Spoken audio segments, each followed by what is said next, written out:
Hey everybody, welcome to the D. Louise book series. I'm Christina Kristina. This is where we read books and talk about books and watch Star Trek Next Generation and talk about it.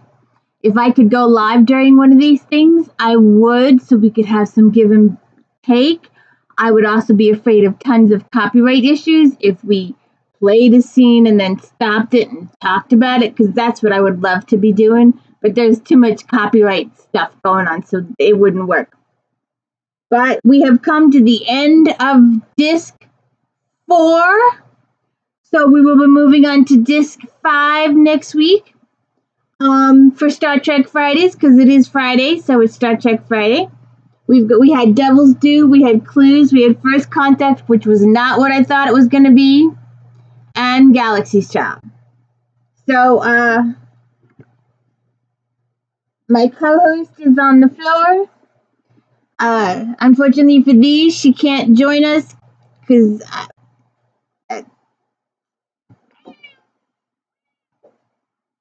well, maybe just to say a quick hi. Here you go. Here, say hi. Hi. I don't like you.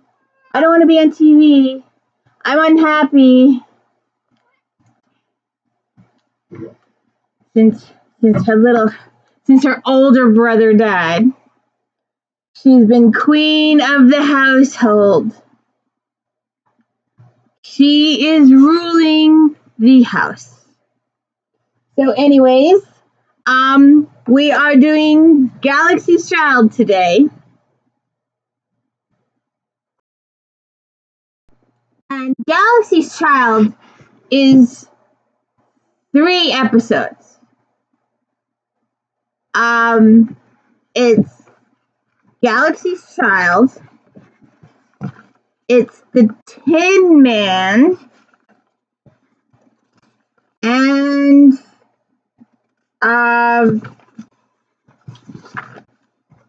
that other one.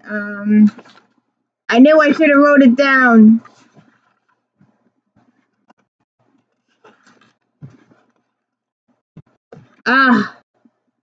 Booby Trap. So this is 3 episodes. This is Galaxy Child. This is Tin Man and the Booby Trap all in one episode. We were bored. We decided to go back and present a situation for Geordi to get in trouble. So we start out with a captain's log, stardate 44614.6. We are approaching Starbase 313, where we will pick up a shipment of scientific equipment for our transport to Federation outpost in the Gernetic system. During the journey, we will be hosting a special guest.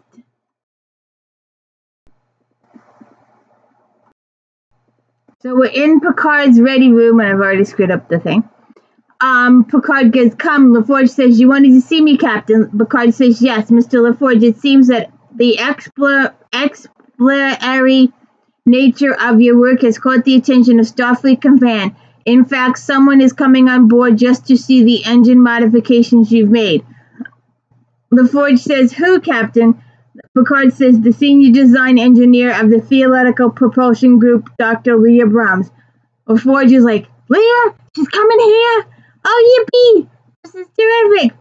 Picard's like, "It is?" LaForge is like, "Well, I mean, I've studied her schematics for years. She was responsible for a lot of the engine design on the Enterprise." Picard says, "Well, it should be a very enjoyable visit then. She'll be transporting on board as soon as we reach the starbase. Would you like to greet her on our behalf?" LaForge says, "I would love to, Captain." Getting in some trouble. So then we're in 10 forward, and he keeps brushing stuff off his shirt that isn't there.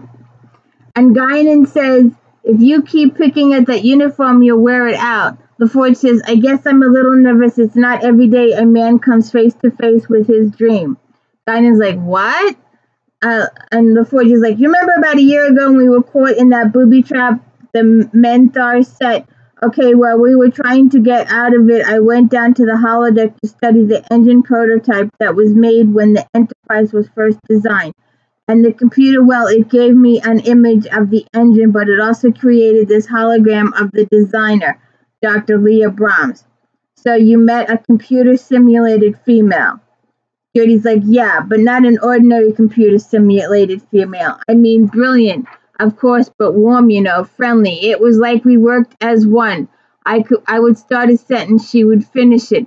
What I didn't think of, she did. It was so comfortable. Okay, I know it was a holographic image, but the computer was able to incorporate personality traits from her Starfleet record. Guy's like, Geordi, everybody falls in love with a fantasy now and then. Geordi's like, no, Guinan, you see it all wrong. I'm not necessarily expecting anything romantic here. It's just, Leah Brahms and I are going to be good friends. My pal came by. She left.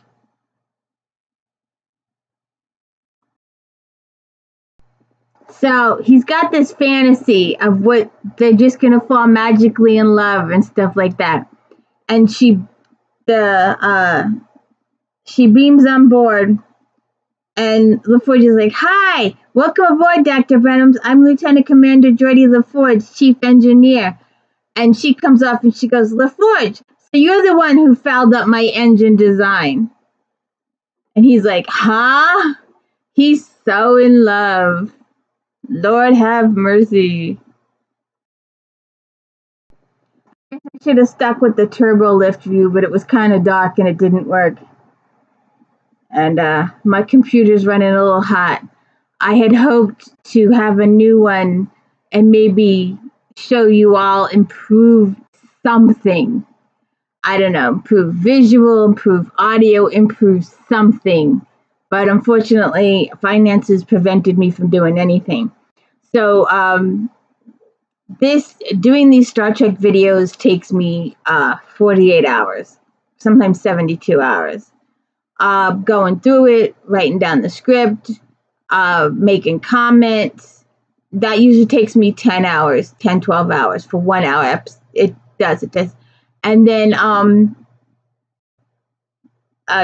probably 3 or 4 hours to make the video, and then another 5 or 6 to upload, because if you've heard this expression, but you can have the fastest internet in the world, but if your computer is a turtle, that's the speed you're going to go, is the speed of the computer, regardless of how fast your internet is.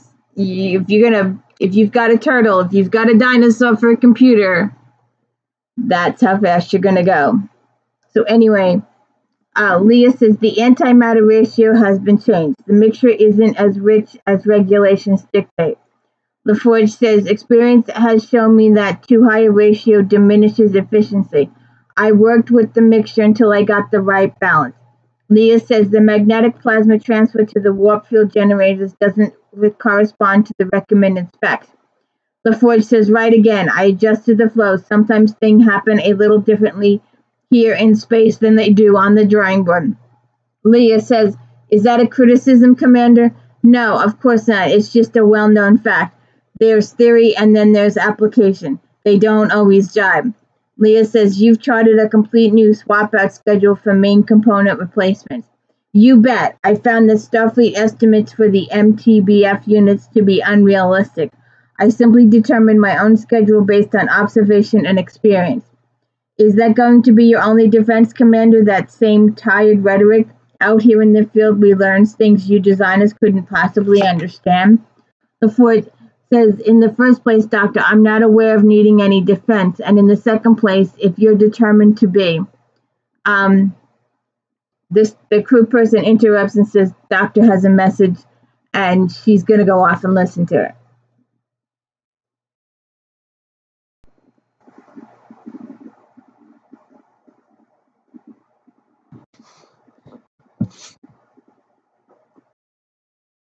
And we're on the bridge. Data says the anomaly is orbiting the seventh. Oh, wait. Data says, Commander, I'm picking up some unusual readings in the Alpha Omicron system.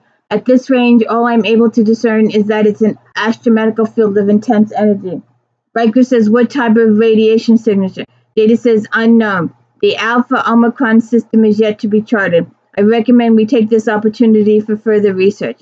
Riker says, well, we're way ahead of schedule. Alter course for the Alpha Omicron. I'm going to point this out now, and I'll probably point it out another 25, 35, 45, 55 times. We have a female ensign. She has lines, and she has a name.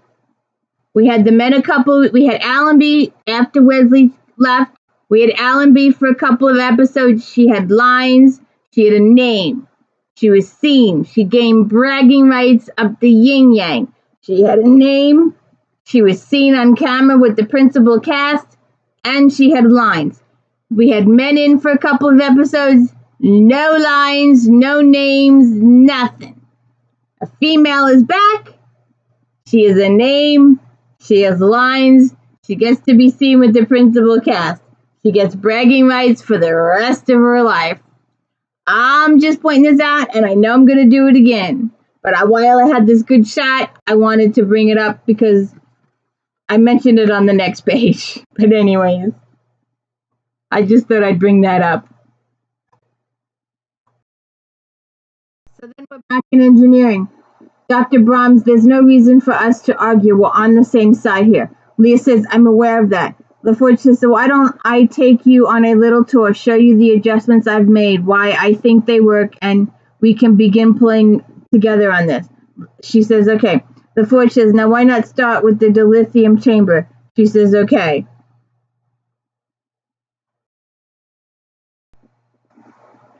Now, this gets a little touchy, and poor Picard, he walks into this situation, and it's gonna bother him the rest of his life. It would bother me the rest of my life, and I would be devastated. They just should have left. They just should have backed up. And if you know me, I have this expression. It's called just. It's just. It's just. Fill in the sentence however you want to end it. It's just. So, Data says the anomaly is orbiting the seventh planet, sir. It's a massive plasma energy contained within discrete boundaries by an outer covering of silicates, antides, and carbonites. Picard says on screen, magnify. Is that a ship? Worf says it does not conform to any known design. Any records of similar phenomena in Starfleet listings? Riker asks. Data says none. This has never been seen before. Ensign Rager, I had 1/4 impulse. She says, aye, sir. She has lines. She's a girl. She's a female. She gets to be seen with the principal cast, and she has lines. And I'm not liking this part of the episode. It's depressing. It's sad. Maybe they just should have backed up a little bit. Picard says, put us in orbit of the seventh planet. Keep us at a relatively safe distance of 10 kilometers. They should have stayed further away. This wouldn't have happened if they had stayed further away. To kill a mommy makes me very sad that they killed a mommy.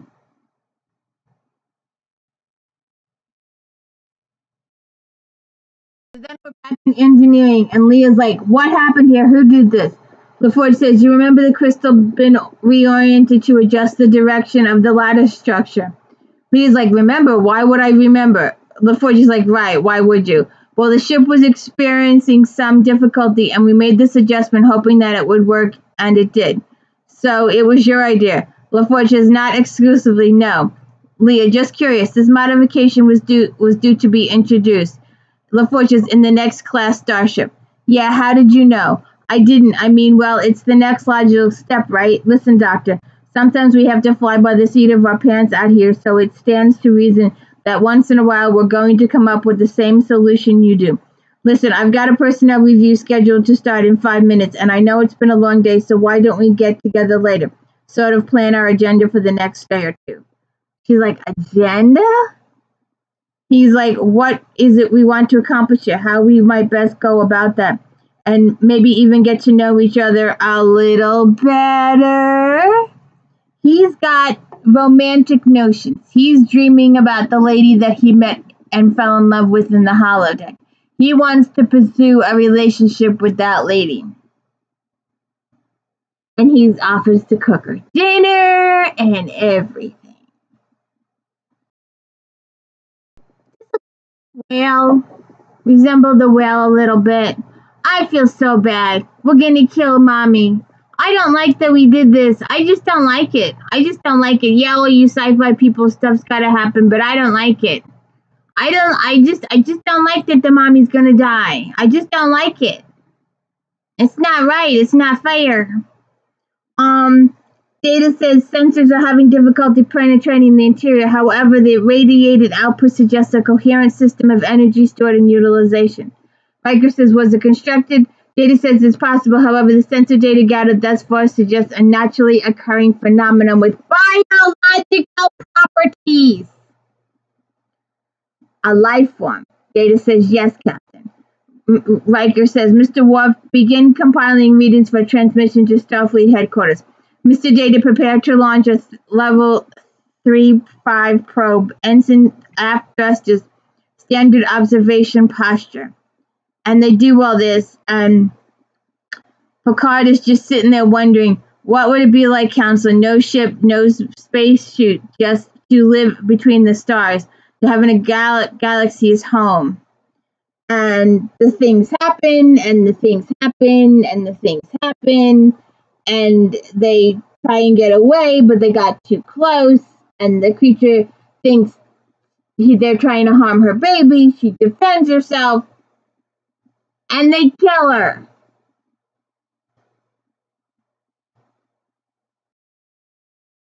This is the man of killed a baby and a mommy in space. He killed a life form. He's all regrets now. Because the radiation got too high. I'm not going to read through all that. You can go read it yourself or watch. But they killed the mommy. And Picard is all upset and stuff. Because they should have just backed up.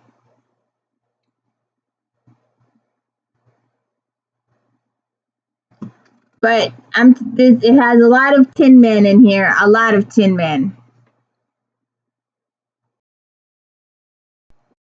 Setting up for a date.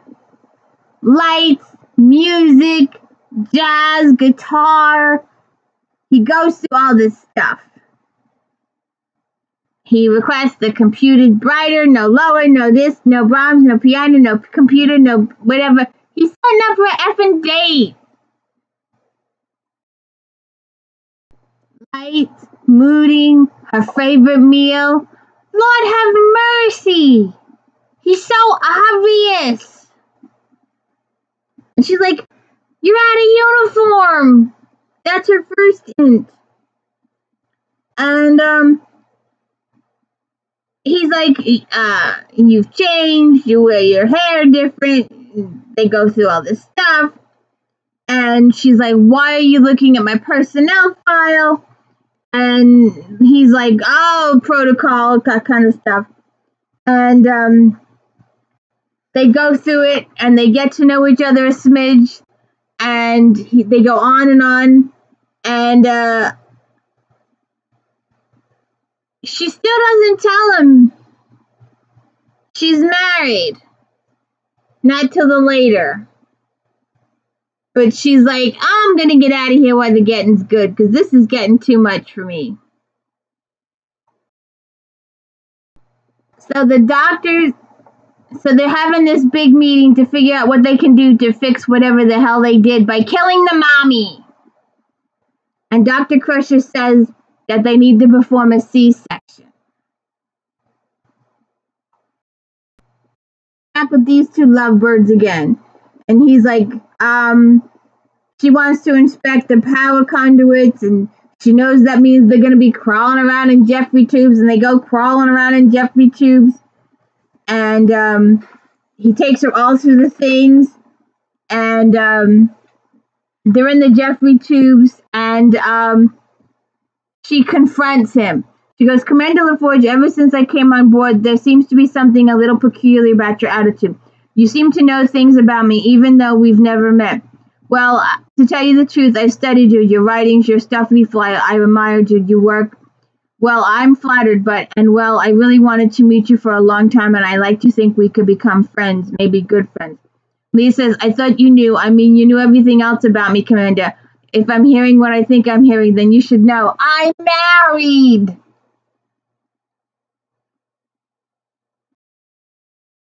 So then we're on the bridge, and we're going to perform the C-section. I'd really rather not go through all this, but they perform the C-section. That's just about it there. We're all sitting here rooting for something good to happen since they all fucking screwed up. Sorry. I love Whoopi Goldberg. I love that they gave her such a good role in this. I really do. She makes a really good advisor. That was an excellent role they created for her throughout the entire series. That she acts as an advisor, someone who listens. Because she is a good listener. All the characters she's played has been good listeners. So he's in 10 forward with Guinan, crying his spilt milk, his lost love. It fell through. He fell flat on his face. It's not going to work. He had all these high hopes, and he fell. Oh, wait, just like my like and subscribes. I had this miracle. Oh, let's go 1,000. Let's go 1,000. Hell, I can't even get to 200. Who am I fooling? No one watches these videos. Nobody. I just have a very low self-esteem, and I just, you see all these other videos of these people going, oh, I did this, and I got 1 million likes in a week, and subscribers, and all this. It's a bunch of BS. They do extra stuff. They have extra skills, whatever. They have skills I do not have. They have talents I do not have. They have money for equipment that I do not have. I've got to buy food. Anybody want to buy me a computer? So where was I? How could it have been so far off? It was based on every piece of information on record with Leah Brahms. Okay, with an admitted margin of error. But this is an error that's a light year wide. Guinan says, not what you hoped for, huh? Hoped? Guinan, the woman is about as friendly as a Caesarean plague cat. Only cares about her work, hates what I've done to her engines, and to top it all off, she's married. Computer never told me she was married. Guinan says, computer glitch? LaForge says, must have been. Guinan says, maybe it was your old visor. LaForge says, what are you talking about? The one that you wore when you were on the holodeck with her. Guinan, it's the same visor. Oh, really? I figured it was probably the one that lets you see what you want to see. What's that supposed to mean? You know, way back in season 2, when we had that other doctor, I forget her name, but she offered to implant LaForge with regular eyes. And LeVar Burton works all these seasons with this visor. He said he really couldn't see much, so he's doing pretty good. He was a good sport, just like Worf was a good sport with all the makeup on. But he's a beloved character. We would like to see more. We would like to see Voyager too. That ain't gonna happen. But we will do Voyager. We will do the movies, and then we'll do Voyager, and then we will cry our hearts out. Because we need a movie. We need Stargate SG-1. We need something. We need 7 of 9. We need Janeway. We need the old crew back together on Voyager. We need to have one of those Voyager moments like they had for the Enterprise. They need to have one for the Voyager crew when they walk back onto their old ship. Wouldn't you love to see one of those?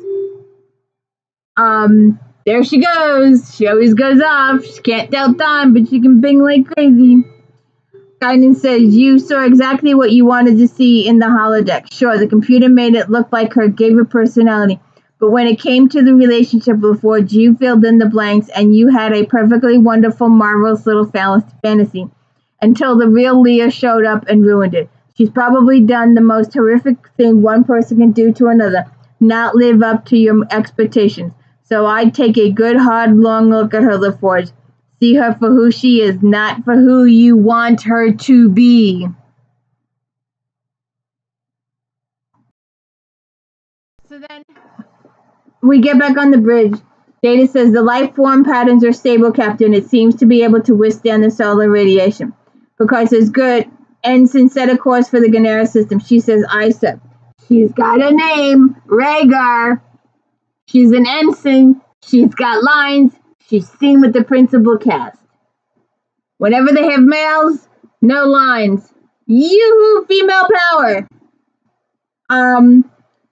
Riker says, we're not staying. No, number one. We've done all we can to help. Now it's time to move on. The creature can continue its existence without any further interference from us. It might help us to put some distance between us before we initiate warp drive. Picard says, very well. And they 500 kph. And Worf says, Captain, it's following us, maintaining a distance of 4 kilometers, directly astern. Picard says, turn this way. Riker says, aye, sir. Worf says, it's coming with us. Riker says, increase the half impulse. Worf says, it's matching our speed. Troy says, it's imprinted on us. It thinks it's our mother. Then it attaches itself to the ship. Then they've got a problem. The cheerful expression on Riker's face when Troy says it's feeding off the energy of the Enterprise as it would from its mother. It thinks the Enterprise is its mommy. You killed its mommy! And Riker thinks this is cute. Just saying. So the creature attaches itself to their hull to feed off of it, to nurse like it would his own mother. So then we've got a problem.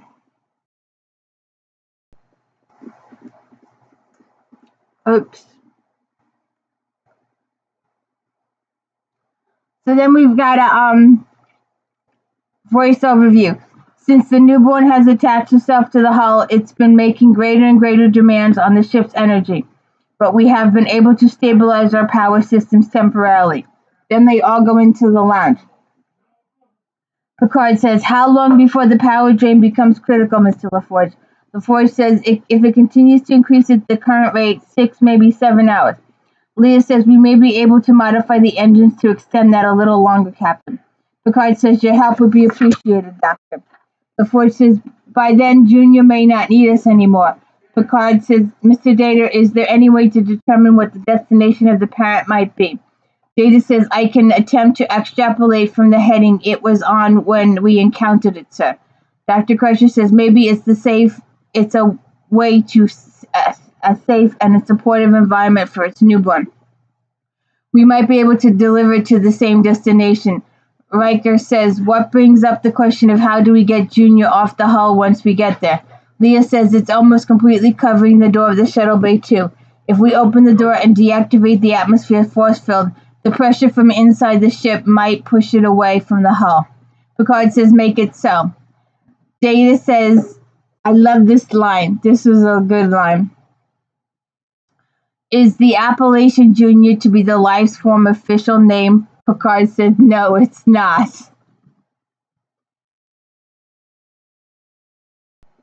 So then Geordi and Leah are talking about stuff. We can save a lot of energy just by improving engine efficiency. LaForge says, we've run into similar problems before. That's actually why I reoriented the lithium crystals. Leah says, and why you added the mid-range phaser adjusters. LaForge says, right. Commander, it seems that you've made a lot more modifications than I'm aware of. Do you have a file on all the work you've done? LaForge says, it's in the computer.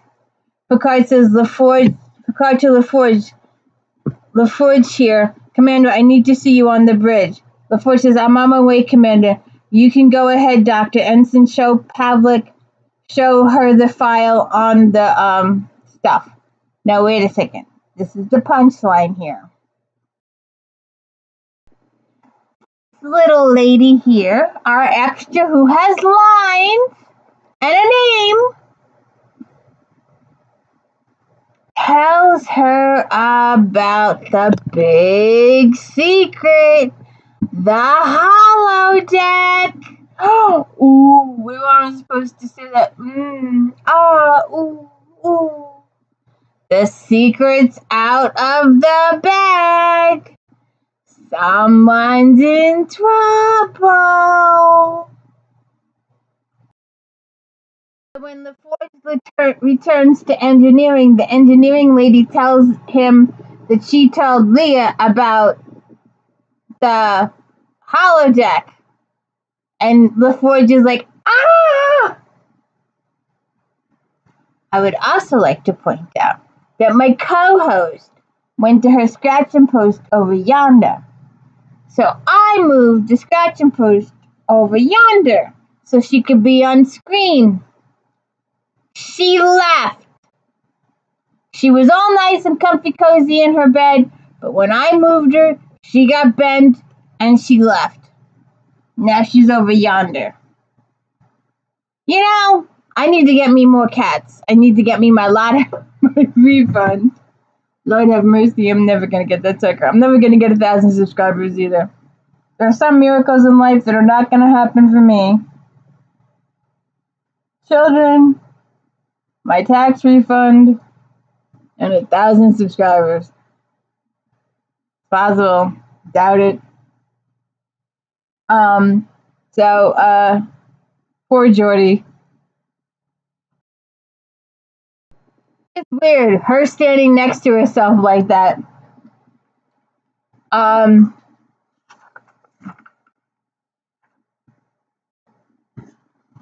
Hello, I'm with you every day, Geordi. Every time you look at this engine, you're looking at me. Every time you touch it, it's me. Geordi runs in. Computer freeze program. Leah says, now I understand. LaForge says, no, you don't. It's not the way this may look. Leah says, I called up a replay of the program file. I was all ready to compliment you again, Commander, for constructing a program which contained the prototype engine so that you would always have a baseline reference for your modifications. And now I find that it's all a fantasy plaything. LaForge said, it's not like that, I swear. I'm outraged by this. I've been invaded, violated. How dare you use me like this? How far did it go anyway? Was it good for you? LaForge said, nothing like that happened. It was a professional collaboration. Oh, I can tell. Every time you're touching the engine, you're touching me. Real professional. LaForge says, look, if you watched the whole program, you saw what it was. We were working together to solve a problem in a crisis situation. How do I know how far it went? How many other programs did you create? Perhaps dozens of them. One for every day of the week. One for every mood. LaForge is like, all right, look, ever since you came aboard, you've been badgering me, and I've taken it. I've shown you courtesy and respect and hell of a lot of patience. Oh, no, wait a minute. I've tried to understand you. I've tried to get along with you, and in every turn you've accused, tried, and convicted me without bothering to return. You were accused, tried, and convicted me without bothering to hear my side of it. So I'm guilty, okay? But not of what you think, of something much worse. I'm guilty of reaching out to you, of hoping we could connect. I'm guilty of a terrible crime, Doctor. I offered you friendship. She's really angry. I just had to show. So there's our little baby.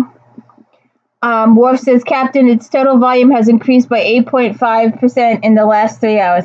I now read it at 46 million cubic meters. Data says, Captain, I've completed the analysis, the parent's course of the system. Riker says it was headed for an asteroid belt.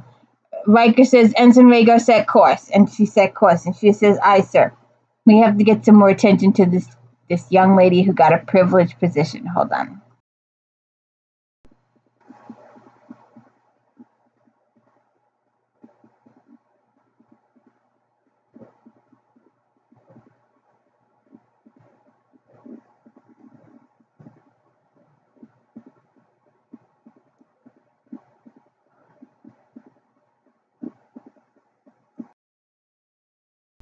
Oh, I got, I got this. Sorry, got discombobulated for a second. So, Data says, Captain, I've compared the analysis of the parents' course to the system. It's headed right for an asteroid belt, Riker says. Because his Ensign Rager set course 259 Mark 318 half impulse. Riker says, aye, sir. She's got lines. She's been with the main crew. She's seen several times. She'll have bragging rights for the rest of her life. So they hold position. They get to the asteroid belt. And Riker's like, we could leave the child here. If Data's right, it would have ample supply of food. And Picard's like, agreed. Mr. LaForge, are you ready to separate our guests from the hull? LaForge says, ready, Captain. And he says, proceed.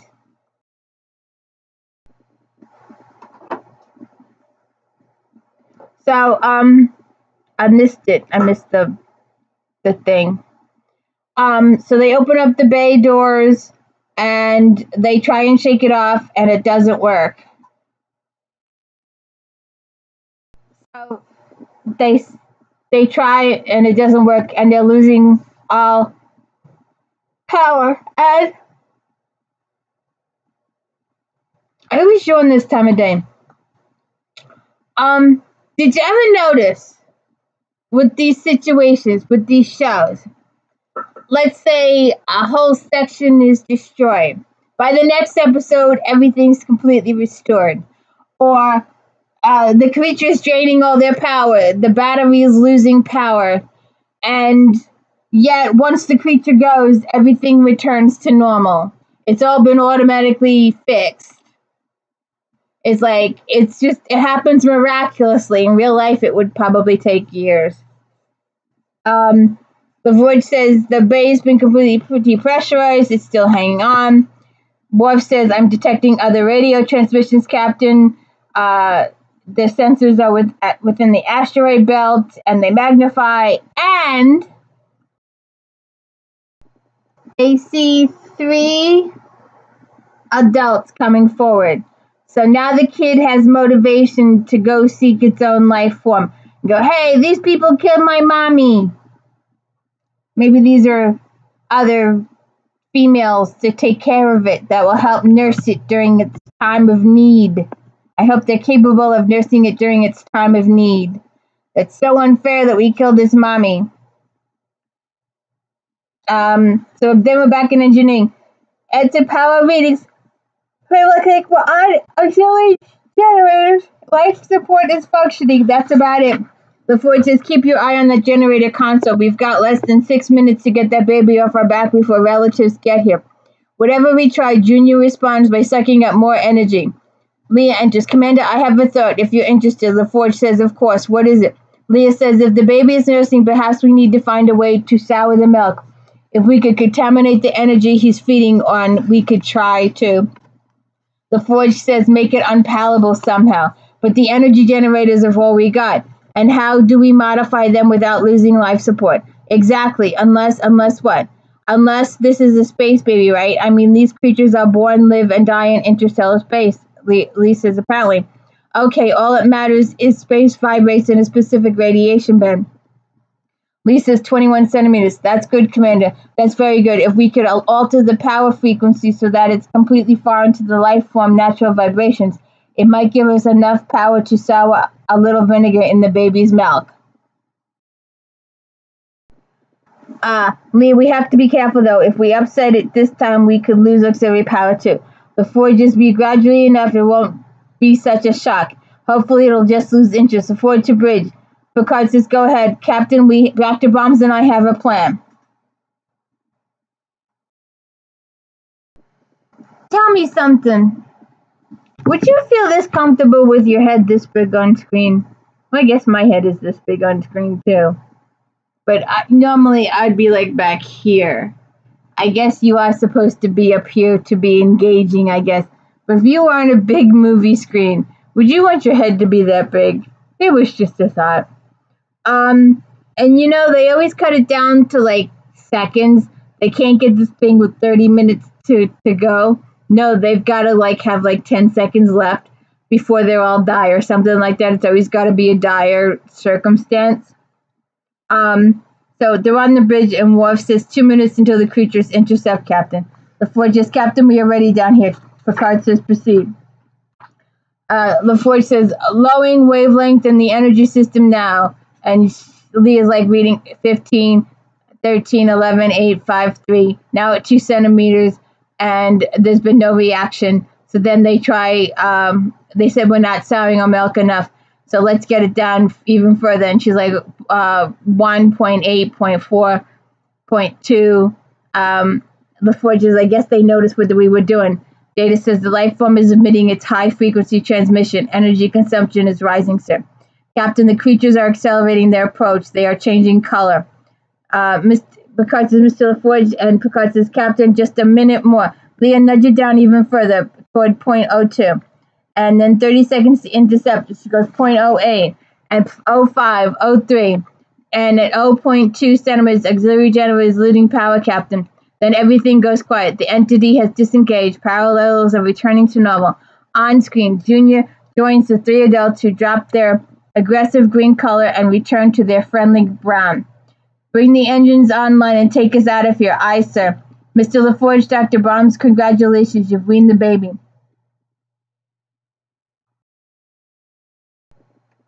Man, look how far she's here. And he's over here. Look how, that's an awful great distance for an intimate conversation, I think. But anyway, they're in 10-4. The baby went back to its relatives. And LaForge is, yeah, I admit, I did get a little distracted to that lady in the holodeck. Leah's like, the computer never told you that I was married. LaForge, I never asked, and the computer is notorious for not volunteering information. You know, I really owe you an apology. LaForge is like, no, you don't. I should have told you straight out. Well, if you had, I never would have gotten a chance to see the look on your face when you walked in on me in the holodeck. LaForge says, the look on my face? How about the look on your face? I will remember that look for a long time. Leah says, I wouldn't change a thing except for the way I behaved. I guess I came here with my own set of preconceptions about you. Well, I guess I'm just glad that I got the opportunity to get to know you, the real you. Leah says, me too. Worf says, Worf to LaForge, there's an incoming message for Dr. Brahms. LaForge says, acknowledge. Worf, LaForge out. Leah says, it's my husband. And that's how the show ends. So I hope you've enjoyed Galaxy's Child. The combination of Tin Man and Booby Trap all in one episode with the real life lady, seeing how she reacts to what happened in Booby Trap. And us killing a child, killing a parent. I hate that. I hate that part of the episode. I just do. I just hate it. So, we've done Devil's Due. We've done 18 Clues. We did First Contact, which was not the Efren thing that I said and thought it was. I showed you all about that. It was Riker in the medical stuff. And Galaxy's Child. And we will probably never find out what happened to that chick that stayed on the Enterprise. They allowed her to stay. But let's get a quick first reveal, because I haven't seen it, so I don't know what it is yet. So we are on Season 4, Disc 4.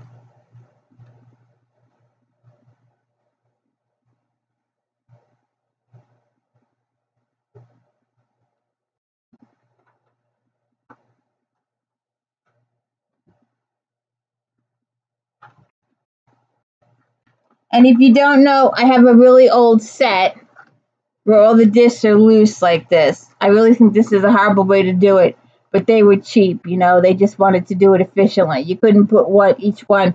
It would probably cost too much. So here we are.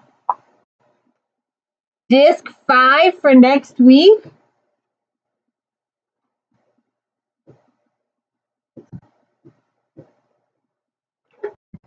So what's coming up next week, huh?